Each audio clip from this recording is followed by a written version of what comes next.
Ситуация, которая сложилась с футбольным клубом «Алания», конечно, она очень неприятная и больная, тяжелая для восприятия. Но жизнь иногда ставит такие условия, при которых нужно принимать и такие решения, которые приняты в данном случае по снятию нашего клуба с чемпионата.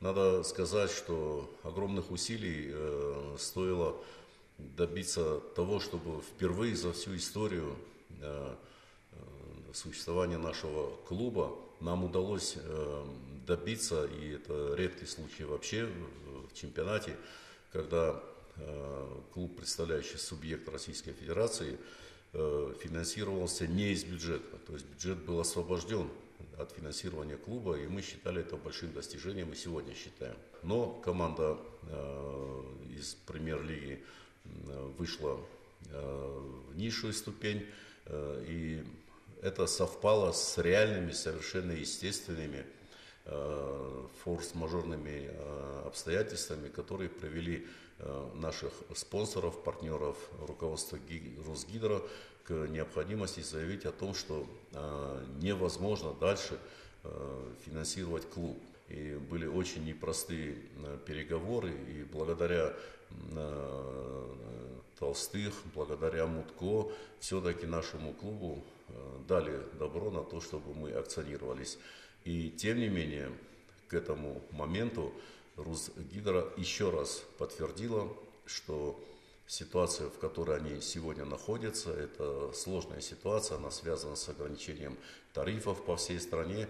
Экономика и финансы этой группы не позволяет им отвлекать деньги на непрофильные расходы. Мы понимаем, что это совершенно объективная ситуация, и выкручивать руки никому не можем и не имеем права. Поэтому, взвесив все обстоятельства, исчерпав все возможности, мы вынуждены были принять это тяжелейшее для нас решение.